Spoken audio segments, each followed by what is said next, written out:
बोली आनंद कंद भगवान की जय। आनंद कंद भगवान की जय।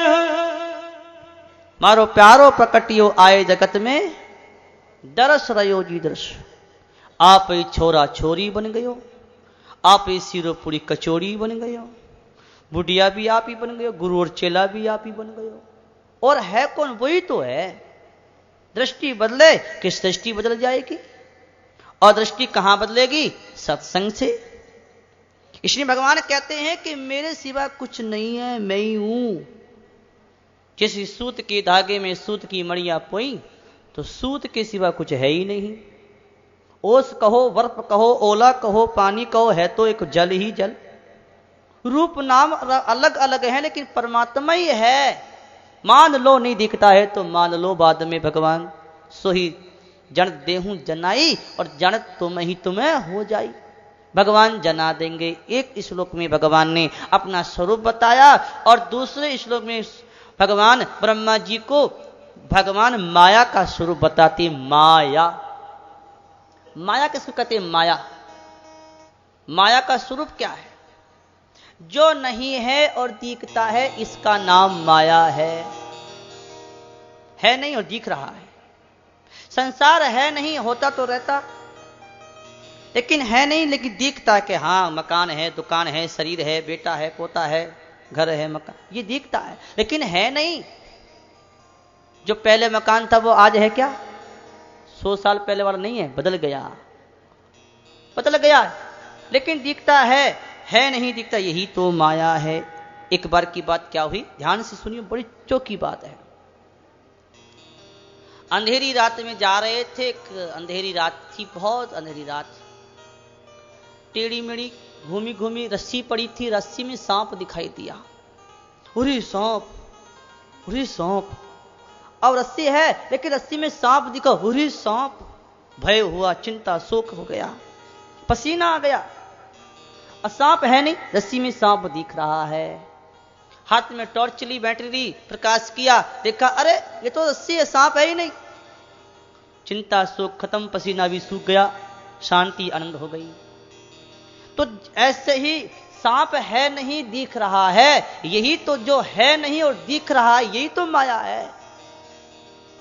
ऐसे ही संसार नहीं है और संसार दिखता है, यही तो माया है। जब ज्ञान का प्रकाश होगा तो अज्ञान का अंधकार भाग जाएगा और पता लगेगा ये संसार नहीं, ये तो भगवान है, ठाकुर जी हैं। फिर तो आनंद ही आनंद हो जाएगा, परमात्मा का स्वरूप का ज्ञान हो जाएगा। संत महापुरुषों को यही तो ज्ञान हुआ, और जब चारों ओर भगवान दिखाई दिया तो उन्हें आनंद और शांति हो गई। जा रहे थे, रस्सी में सांप दिख गया, सांप नहीं था। ज्ञान का प्रकाश होते ही, ज्ञान का प्रकाश होती अज्ञान का अंधकार भागता है, तो संसार नहीं रह जाता, भगवान ही रह जाते हैं। आकाश में एक चंद्रमा था और है दो दिखते हैं। कैसे? है तो एक ही और दिखते दो हैं। कैसे? आप अपनी आंख पे उंगली लगा करके चंद्रमा को देखो तो एक के दो दिखते हैं कि नहीं? आप छोटे से बालक थे तो देखते थे, हम भी देखते थे, हमने भी देखा है। तो एक के दो दिखाई देते, यही तो माया है। अज्ञान की माया की उंगली लग गई, उंगली हटा दी तो चंद्रमा एक ही है। जो नहीं है दिखता है, यही माया है। माया का स्वरूप बताया। और तीसरे श्लोक में भगवान ब्रह्मा जी को जगत का स्वरूप बता रहे हैं। सरकने का नाम संसार है, जो बदलता रहता है, सरकता रहता है, परिवर्तन होता रहता है, जो नाशवान है, उत्पन्न और नष्ट होने वाला है, जिसमें क्रिया और पदार्थ है, वही संसार है। ये शरीर मां के पेट में था, छोटा सा चूहे की तरह जन्म लिया, पल पोस के बड़े हो गए, और फिर जवान हो गए, बूढ़े हो गए, मर गया। उठा करके लोगों ने शमशान घाट ले गए, लकड़ी में रखा, चिता में जला दिया। वो लंबा चौड़ा शरीर जल करके राख हो गया। कहां चला गया जी? कहते हैं कि 5 तत्वों से बना हुआ शरीर था। क्षितिज लिपावक, गगन समीरा और पंच रचितिये अधम शरीरा। पंचभूतों से बना शरीर था। अग्नि अग्नि में मिल गई, पानी पानी में, वायु वायु, आकाश आकाश में। 5 तत्व अपनी जगह लीन हो गए। और फिर बन गए, फिर बिगड़ गए, फिर बन गए, फिर लीन हो गए। ये बनना बिगड़ना लीन होना शरीर का, पंचभूतों का है, यही संसार है। क्रिया और पदार्थ उत्पन्न नष्ट होना ये संसार है, बदलता ही रहता है। उसके बाद में जानने की पद्धति बताते हैं कि एक निषेध की पद्धति है, ये ब्रह्म नहीं, ये ब्रह्म नहीं, सबका निषेध कर दो, जो बचेगा वो ब्रह्म है। और यह स्वीकार कर लो कि सब कुछ भगवान है, तो भी परमात्मा की प्राप्ति हो जाए। 4 श्लोकों में 2 पद्धति इस श्लोक में चौथे में बताई। 4 श्लोकों की भागवत सुनाकर के भगवान आशीर्वाद दे करके अंतर ध्यान हो गए। इस भागवत के 10 लक्षण हैं। सर्ग विसर्ग स्थान पोषण उति मंत्र ईशानु, ईशानु कथा निरोध मुक्ति और आश्रय। सर्ग किसको कहते हैं? सर्ग जो भगवान के द्वारा सृष्टि उत्पन्न होती है उनको सर्ग कहते हैं, और जो ब्रह्मा से मरीचि आदि प्रजापति होते हैं उसको विसर्ग सृष्टि कहते हैं। परमात्मा सबके आधार है, उनको स्थान कहते हैं। परमात्मा की जो कृपा सबके ऊपर बरस रही है उसको पोषण कहते हैं। और ऊति कहते हैं जो जीवों के मन में संसार की वासना है, बंधन है, उसको ऊति कहते हैं। और कहते हैं भक्त और भगवान की कथा है वो ईशानु कथा है। जीव का परमात्मा में लीन हो जाना ही निरोध है, और परमात्मा में लीन हो जाना ही, पानी की बूंद पानी में मिल गई, आत्मा परमात्मा में लीन हो गया, परमात्मा ही परमात्मा ले गया, आत्मा भी नहीं, तो उसको मुक्ति कहते हैं। सबका आधार एक परमात्मा ही है, उनको आश्रय कहते हैं। इस प्रकार से भागवत के 10 लक्षण बताए हैं। बोली भागवत महापुराण की, भागवत महापुराण की। और इसके बाद में भागवत के 10 लक्षण बताने के बाद विराट के अंदर से ही और इस जगत की उत्पत्ति होती गई। 4 प्रकार के, 3 प्रकार के, 2 प्रकार के जीव हो गए। एक जीव तो वो होते हैं जो एक जगह रहते हैं, जैसे पहाड़ हैं, पेड़ हैं, ये भी एक जीव हैं। ये अचर जीव है, एक जगह रहने वाले अचर जीव हैं। और जो चलते फिरते हैं उनको चर जीव कहते हैं। और जो जैर से उत्पन्न होते हैं उनको जरायु जीव कहते हैं, जैसे मनुष्य का बच्चा, गाय का बछड़ा, ये जैर से होने वाले जीव जरायुज कहलाते हैं। और अंडे से उत्पन्न होने वाले जीव अंडज कहलाते हैं। मुर्गी का अंडा, कबूतर का अंडा, ये अंडे से होने वाले जीव अंडज कहलाते हैं। और कहते हैं धरती को फोड़ के जो अंकुर पैदा होते हैं इनको उद्भिद जीव कहते हैं। और महाराज जो स्वतः उत्पन्न हो जाते हैं उनको स्वतः जीव कहते हैं। वो कौन से जीव हैं? खट्टमल आदि जैसे हो जाते हैं। और एक तो आपको पता ही है, हम बताते ही हैं आप लोगों को, जिसको आपकी भाषा में डेरा कहते हैं, जू कहते हैं, लीख कहते हैं, ये माताएं पकड़ पकड़ के मारती हैं। किसी भी जीव की हत्या करना पाप है। भागवत के 5वें स्कंद में लिखा है जो जू, खटमल, मच्छर आदि को मारते हैं, पक्षी पशु आदि को मारते हैं, वो अंधकूप नामक नमक नरक में गिरते हैं। और वहां मोटी मोटी जू, मोटी मोटा डेरा, मोटी मोटी लीख में नोच नोच के खाएगी। इसने कभी भी किसी जीव की हत्या नहीं करना, जीवों पर दया करनी चाहिए। इस प्रकार से 4 प्रकार के जीव बताए। 3 प्रकार के जीव कौन से हैं? जो धरती पर रहते हैं वो थलचर जीव हैं। और जो पानी में रहते हैं वो जलचर जीव हैं। जो आकाश में रहते हैं, अंतरिक्ष में जीव रहते हैं, अंतरिक्ष में भी जीव होते हैं, वहां भी कहते हैं कि वो नवचर जीव हैं। 3 प्रकार के जीवों की बात बताई। सृष्टि की उत्पत्ति की बात बताई, ब्रह्मा को ज्ञान दिया। ऐसी जब कथा सुनाई तो सोनक जी ने पूछा, महाराज जी बस अब हमें ये तो बताओ जो आपने पीछे बताया कि भगवान श्री कृष्ण विदुर जी के घर आए थे और केले के छिलके खाए, भोजन किया। जिस घर में भगवान आ जाए वो घर तो तीर्थ हो जाता है। ऐसे तीर्थ स्वरूप घर को छोड़कर के विदुर जी तीर्थों में क्यों चले गए? आप कृपा करके विदुर जी की कथा सुनाइए, हम सुनना चाहते हैं। शौनक जी ने पूछा तो सूत जी ने कहा कि हे शौनक जी, ध्यान से सुनो, जो बात तुमने मुझसे पूछी है यही बात राजा परीक्षित ने सुखदेव जी से पूछी। तो सुखदेव जी ने कहा, परीक्षित, ये उन दिनों की बात है जब राजा धृतराष्ट्र आंखों से अंधे हैं, राजगद्दी पर बैठे हस्तिनापुर की, और पांडु मर गए, पांडव अनाथ हैं, कुंती माता उनका पालन पोषण करती है। लेकिन आदमी को जब लाभ होता है तो लोभ आ जाता है, थोड़ा लाभ हो जाए तो लोभ हो जाता है। अगर 10,000 रुपये आ जाए तो लाख रुपए की इच्छा हो जाती है, और लाख रुपए आ जाए तो करोड़पति बनने की इच्छा हो जाती है, और करोड़पति हो जाए तो लखपति, अरबपति। करोड़ के बाद तो अरबपति होना है, हमको पता नहीं है कौन। करोड़ के बाद अरबपति होने की यानी चाह बढ़ती जाती है। और कहा है कि पाप का बाप कौन है? पाप का बाप कौन है भैया जी? लोभ। लोभ, जहां लोभ आएगा वहां पाप हो जाएगा। इसलिए सबसे बड़ा धन कौन सा है? संतोष। जब आए संतोष धन, सब धन धूल समान। सबसे बड़ा धन है संतोष, इसलिए संतोष रखना चाहिए। लेकिन धृतराष्ट्र की तो नीयत खराब होगी, नीयत। उसने विचार किया कि अगर ये पांडव मर जाए तो मेरे पुत्र को निष्कंठ राज्य मिलेगा।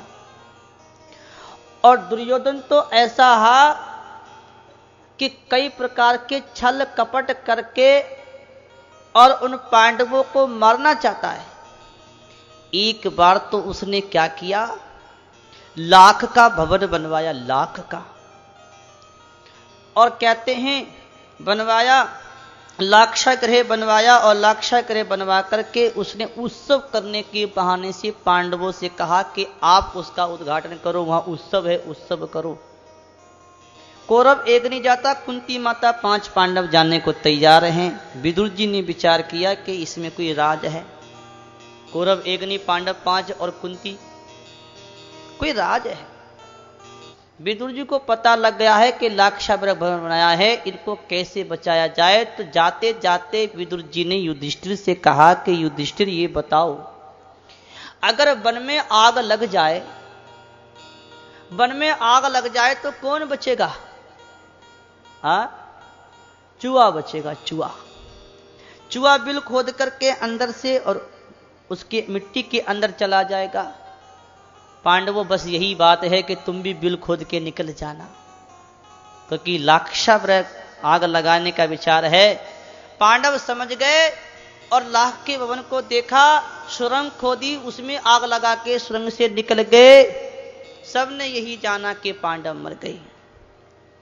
द्रौपदी को जीत कर के ले आए पांडव, राज का विभाग कर दिया, जंगल पांडवों को दे दिया, और पांडवों ने वहां जाकर के मेहनत करी और उसकी इंद्रप्रस्थ की स्थापना कर दी। महाराज युधिष्ठिर वहां के राजा चक्रवर्ती सम्राट हो गए, अश्वमेध यज्ञ कराया। सभी लोग यज्ञ में आए। उसके महल ऐसे थे कि देवताओं से भी उत्तम थे। जल में स्थल स्थल में जल दिखाई देता था। लेकिन जैसे महाराज दुर्योधन भी उस महल में गया, चारों ओर महलों को देख रहा था, चलते चलते क्या देखा कि जल में स्थल दिखाई दिया। था तो वो जल खड्डा पानी का बड़ा लंबा चौड़ा था। चलते चलते उस पानी में गिर गया। कौन गिर गया? दुर्योधन। एक बात बताऊं, कोई लूला हो, लंगड़ा हो, कोई गिरता हो तो उसे देख के हंसना नहीं चाहिए। पाप लगता है, बड़ा दोष है, और गिरते को उठाना चाहिए, उसको संभालना चाहिए, उसकी सहायता करनी चाहिए। लेकिन आज दुर्योधन जब पानी में गिर गया, उस पानी के खड्डे में, तो ऊपर बैठी थी द्रौपदी। द्रौपदी ने क्या कहा? महाराज, ऐसा वचन कभी नहीं बोलना चाहिए। द्रौपदी बोली कि अंधों के तो अंधे ही होते हैं। दुर्योधन को कितना बुरा वचन कहा कि अंधों के तो अंधे ही होते हैं। ऐसी वाणी बोलिए जो मन का आपा खोए, औरन को शीतल करे, अपनो मन शीतल होए। बाण का घाव भर सकता है, लेकिन वाणी का घाव नहीं भरता भैया। आवाज कम। वाणी का घाव नहीं भर सकता, बाण का घाव भर जाएगा। यह महाभारत का युद्ध यहीं से खड़ा हुआ है और कोई मतलब नहीं है। इस वाणी के, इस शब्द के कारण ही महाभारत का युद्ध खड़ा हो गया। दुर्योधन के मन में घाव हो गया, बड़ी पीड़ा हो गई। अंधों के तो अंधे होते हैं। क्रोध में घर चला गया अपने। इस बात का मैं बदला अवश्य लूंगा, अपने अपमान का बदला लूंगा। दुर्योधन ने विचार कर लिया और अपने मामा शकुनी से मिल गया। शकुनी मामा, शकुनी मामा, भांजे ऐसा पासा मारूंगा, पांडवों का सारा राज तेरी ओर आ जाएगा। तू किसी न किसी प्रकार से पांडवों को जुआ खेलने के लिए बुला ले। ऐसा पासा मारूंगा, सारे पांडवों का राज तेरी ओर आ जाएगा। दुर्योधन ने बुला लिया। 5 पांडव सब आ गए और दुर्योधन के साथ जुआ खेलने लगे। शकुनी उनका मामा कौरवों का बैठ गए। कपट का जुआ खेला गया। और उस जुए में एक बात और बताऊं कि युधिष्ठिर को यही तो सबसे बड़ी बुरी लत थी, आदत थी कि वो जुआ खेलते थे। आदमी को जुआ कभी नहीं खेलना चाहिए। देखो युधिष्ठिर धर्मात्मा राजा हैं, लेकिन जुए खेलने की आदत ऐसी थी कि उनका सब छिन गया। 12 वर्ष वनवास में 1 वर्ष अज्ञातवास में काटना पड़ा। किस कारण? आदत के कारण, जुए के कारण। इसलिए भैया कभी जुआ नहीं खेलना, कभी जुआ नहीं खेलना। जुआ खेले सब राजपाट हार गए पांडव। दुर्योधन ने कहा कि युधिष्ठिर तुम सब कुछ हार गए, अपने आप को हार गए, लेकिन तुम्हारे पास अभी एक और है। कौन है? द्रौपदी है। द्रौपदी को दांव पे लगा दो। युधिष्ठिर ने उस समय कुछ सोचा नहीं, विचारा नहीं कि पत्नी कोई दांव पे लगाने की चीज नहीं होती है। पत्नी को दांव पे लगाने की चीज नहीं होती है। उस युधिष्ठिर ने लगा दिया और द्रौपदी को हार गए।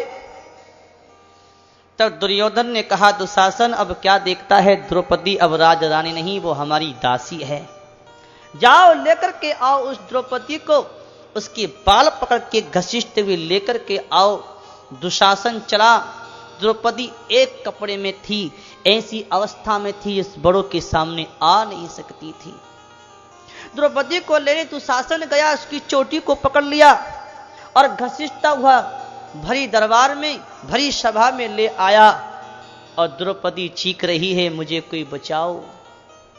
कौन सी सभा है? जहां भीष्म पितामह बैठे हैं, जहां द्रोणाचार्य, कृपाचार्य, धृतराष्ट्र, बड़े बड़े योद्धा, बड़े बड़े वीर योद्धा बैठे हैं। ऐसी भरी सभा में कौरवों की, और उस द्रौपदी को लाया गया। चोटी पकड़ घसीटते लाता है। दुर्योधन कहता है कि दुशासन अब देखते क्या हो, इस द्रौपदी की साड़ी को पकड़ के खींच दो, इसको निर्वस्त्र कर दो, क्योंकि हम तो अंधों के तो अंधे बैठे हैं। अंधों के सामने निर्वस्त्र हो जाए तो क्या लज्जा की बात है। दुर्योधन ने आज्ञा दुशासन को करी और दुशासन क्या करने लगा? द्रौपदी की साड़ी को पकड़ के खींचने लगा। द्रौपदी भीष्म पितामह के चरणों में गिर के कहती है कि हे दादाजी, आज मेरी आप रक्षा करो। भीष्म पितामह भी अपनी आंखों को नीचे झुका लेते हैं, कुछ नहीं कहते। देखिए महाराज, जब आदमी का समय खराब आता है ना, तो कोई भी सहायता नहीं करता, कोई भी सहयोग नहीं करता। आज द्रौपदी का समय खराब आ गया। ऐसा समय आया, देखिए द्रौपदी चीख रही है कि हे भीष्म पितामह रक्षा करो, हे द्रोणाचार्य, हे कृपाचार्य मेरी रक्षा करो। मैं आपकी इज्जत हूं, कौरवों की, पांडवों की इज्जत हूं, और आपकी इज्जत इस प्रकार से सभा में लाई जाए कि बड़े शर्म की बात है। सबकी नजर नीचे को झुक गई। द्रौपदी चीख रही है, चिल्ला रही है, बचाओ। दुशासन साड़ी को पकड़ के खींचता जा रहा है, खींचता जा रहा है। द्रौपदी ने देखा कि कोई रक्षा नहीं करेगा, अब कोई उठकर सामने नहीं आता। द्रौपदी ने साड़ी को अपने दांतों से पकड़ लिया और हाथों से दबा लिया, अपना जोर लगाती है। और जब तक इंसान अपना जोर लगाता है तब तक भगवान नहीं आता है। भगवान अभी नहीं आए, लेकिन दुशासन ने साड़ी को जोर से झटका मार के उसके दांतों से, हाथों से साड़ी को खींच लिया। दांतों से साड़ी खिंच गई, हाथों से साड़ी खिंच गई। द्रौपदी एकदम असहाय हो गई। दुशासन साड़ी को पकड़ के खींचने लगा। द्रौपदी देखती है अब किसी पुकारूं, कौन मेरी रक्षा करेगा। जब कोई नहीं आता है तो भगवान आते हैं, हारे को हरि नाम। द्रौपदी ने दोनों हाथ ऊंचे खड़े कर दिए और भगवान को पुकारा, हे द्वारकाधीश श्री कृष्ण मेरी रक्षा करो, रक्षा करो। भगवान को पुकारा, भगवान प्रकट हो गए। बोल नंदन भगवान की जय, भगवान की जय। और भगवान वस्त्र के रूप में प्रकट हो गए। वस्त्र बढ़ता जा रहा है, तो शासन खींचता जा रहा है। साड़ी की किनारी है, किनारी की साड़ी है, कि साड़ी की किनारी है, किनारी की साड़ी है, साड़ी की किनारी है, किनारी की साड़ी है। खींचते खींचते साड़ी का ढेर लग गया। द्रौपदी को निर्वस्त्र नहीं कर सका और थक्कर के महाराज वो दुशासन नीचे गिर गया। भगवान ने द्रौपदी की लाज बचाई। फिर से जुआ खेला गया। पांडवों को 12 वर्ष का वनवास, 1 वर्ष का अज्ञातवास भी दे दिया। पांडवों ने 12 वर्ष का वनवास काटा, 1 वर्ष का अज्ञातवास काट करके। और कौरवों से आकर के पांडवों ने कहा कि हे पांडवों, कौरवों, अब हमारा राज हमें दे दो। लेकिन वो लोभी, वो अभिमानी दुर्योधन कहता है कि बिना युद्ध के तो सुई की नोक के बराबर भी भूमि नहीं दूंगा। युद्ध करो, युद्ध करना ही पड़ेगा, ऐसे कहा। विदुर जी ने आकर के समझाया उस धृतराष्ट्र को कि मेरी बात मानो, पांडवों का राज्य पांडवों को दे दो। ये दुर्योधन तुम्हारे घर में मूर्तिमान दोष है, इसको अगर घर में रखोगे तो तुम्हारे कुल का नाश हो जाएगा, इसको यहां से निकाल दो। विदुर जी समझा रहे थे। उसी समय क्या हुआ, वहां पर कर्ण, दुशासन और दुर्योधन आए सभा में और आकर की सभा में विदुर जी का अपमान कर दिया। अरे ये दासी पुत्र राजाओं की सभा में क्या कर रहा है, ये हमारे टुकड़े खाकर के जीता है, शत्रु का पक्ष लेता है, इसे मारो तो मत, लेकिन नगर से बाहर निकाल दो। भरी सभा में विदुर का अपमान किया। एक बात बताऊं, जहां संत का अपमान होगा वहां कभी भला नहीं होगा। संत का जहां अपराध होता है, अपमान होता है, वह कभी भला नहीं होता। रावण ने विभीषण का अपमान किया था, क्या दशा हुई? अपमान करने वाले का क्या हुआ देखिए। विभीषण का त्याग कर दिया, अपमान करके लात मार के निकाल दिया। उसकी कुल में पानी पिलाने वाला नहीं बचा। कौरवों ने विदुर महात्मा विदुर का अपमान किया, 100 के 100 मारे गए। भला हुआ क्या? नहीं हुआ। जहां संत का अपराध होता है वहां कभी भला नहीं होता। आज बड़ा अपमान किया है, विदुर जी वहां से चले गए। नगर का त्याग करके जंगल में कुटिया बना करके रहते हैं नगर के बाहर। और इधर पांडव से भगवान कहते हैं कि देखो पांडवों, युद्ध तो तब करना चाहिए जब ज्यादा ही युद्ध की बात हो। युद्ध को टालना चाहिए, युद्ध करना अच्छी बात नहीं। जीवों की हत्या, बहुत लोग बेकार में मारे जाते हैं। एक बार मैं फिर जाकर के समझा करके देखता हूं, कौरव मान जाए मैं शांति दूत बन के जाऊं। भगवान श्याम सुंदर शांति दूत बनकर के चले। सारी हस्तिनापुर को सजाया जा रहा है। गलियां सजा रहे हैं, चौराहे सजा रहे हैं, माताएं हाथ में थाली फूल की लेकर के खड़ी हैं। आज इस हस्तिनापुर को सजा हुआ देख करके महाराज विदुर जी घूमते हुए आए और लोगों से पूछा, अरे भैया क्या बात है, आज हस्तिनापुर बड़ा सजाया जा रहा, क्या बात है?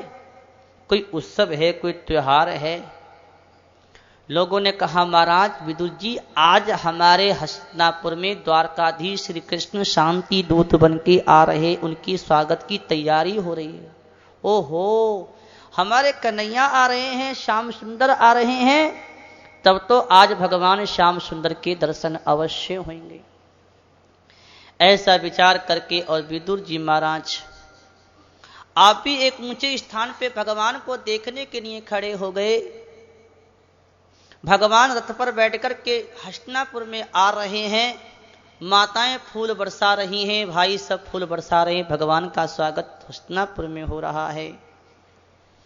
लेकिन जब भगवान को कोई भक्त याद करता है तो भगवान के मन में व्याकुलता आ जाती है। भगवान भी छटपटा करके देखे कि मुझे कौन याद कर रहा है। विदुर जी तो खड़े खड़े भगवान को याद कर रहे हैं और भगवान की झांकी का दर्शन कर रहे हैं। भगवान ने विदुर की ओर देखा तो विदुर जी की आंखों में पानी भर आया, आंसू छलक आए कि आहा, भगवान ने मुझे देख लिया। और जब भगवान को भक्त ने देखा तो भगवान भी आनंदित हो गए। भक्त और भगवान की आपस में नजर मिली तो बड़ो आनंद हो गया। भगवान भक्त को देखते देखते देखते देखते अंदर मंच पे चढ़ गए, सारी सभा लग गई। विदुर जी सभा में बैठे हैं और भगवान की ओर दृष्टि जमाए हुए भगवान को देख रहे हैं। बड़े प्यार से, बड़े भाव से भगवान को देख रहे हैं। भगवान का कितना सुंदर रूप है, मोर मुकुट है, पीला पीतंबर है, श्याम शरीर है। भगवान के ऐसे रूप को देख करके विदुर जी की आंखों में पानी झरझर बहता है, बड़ा प्रेम आ रहा है, बड़ा भाव बन रहा है। उन्हें और कुछ नहीं दिखाई देता, केवल भगवान ही दिखाई देता है कि मेरे ठाकुर जी बैठे हैं। विदुर जी देख रहे हैं। भगवान ने कहा, दुर्योधन अब हमारी बात मानो, पांडवों का राज्य पांडवों को दे दो, नहीं देते तो कम से कम नहीं तो 5 गांव दे दो, बहुत है 5 गांव दे दो। लेकिन दुर्योधन बोला, महाराज बिना युद्ध के तो सुई की नोक के बराबर भी नहीं दूंगा। और कन्हैया बात ऐसी है, सारी बातें छोड़ो, राजपाट की तो बाद में हो जाएंगी, अभी तुम थके हुए आए हो, थोड़ा विश्राम कर लो। आओ, हमारी माता गांधारी ने बढ़िया बढ़िया भोजन बनाया है, 56 प्रकार का भोजन कर लो, भोजन कर लो। भगवान ने कहा, तुम्हारे यहां कि हाँ हमारे यहां। क्यों नहीं करूं, तुम्हारे यहां क्यों नहीं करूं? क्यों कि भोजन तो 2 अवस्थाओं में होता है। कौन सी? कि एक तो तब के भूख लग रही है, भूख के मारे प्राण छटपटा रहे हैं, तो प्राणों की रक्षा करने के लिए अगर कहीं भोजन मिलता हो तो कर लेना चाहिए, प्राणों रक्षा होगी। और दूसरा तब खिलाने वाले में अगर प्रेम हो तो खाने वाले को खा लेना चाहिए। अरे दुर्योधन, मेरे में तो भूख नहीं और तेरे में प्रेम नहीं, मैं तुम्हारे यहां भोजन नहीं करूंगा और मैं तो आज भोजन कहां करूंगा। देखिए भगवान अपने भक्त का कैसे मान बढ़ाते हैं। भगवान ने चारों ओर को दृष्टि घुमाई और चारों ओर को देखते देखते विदुर जी के ऊपर नजर गई। विदुर जी को देखा और विदुर को देख करके भगवान ने कहा, सारी सभा लगी हुई है, बड़े बड़े राजा महाराजा बैठे हैं, किसी को नहीं कहा। और भगवान ने कहा कि आज मैं भोजन अपने विदुर जी के यहां करूंगा।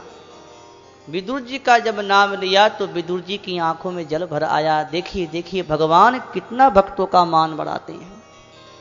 राजाओं की सभा में, इस सभा में मेरा कितनी ऊंचे स्वर से मेरा नाम लिया कि विदुर चाचा के यहाँ भोजन करूंगा। अरे कन्हैया मेरे यहाँ भोजन करने आएंगे तब तो मैं अपने कन्हैया का स्वागत बड़े प्यार से करूंगा, घर में बनाने तो कुछ है नहीं। तुरंत वहां से विदुर जी खड़े हो गए, दौड़े वहां से बाजार में। क्यों? माखन लाऊं, मिश्री लाऊं, केला लाऊं, सेब लाऊं, साग लाऊं, आएंगे कन्हैया क्या खाएंगे। विदुर जी तो बाजार में झोला लेकर के सामान लेने चले गए। और भगवान क्या किए, भगवान उस मंच से उतरे, सारी सभा से निकल के भगवान सीधे विदुर जी के घर जा रहे हैं। क्यों जा रहे हैं भगवान विदुर जी के घर? भोजन करने जा रहे हैं। कन्हैया भोजन भी करते हैं,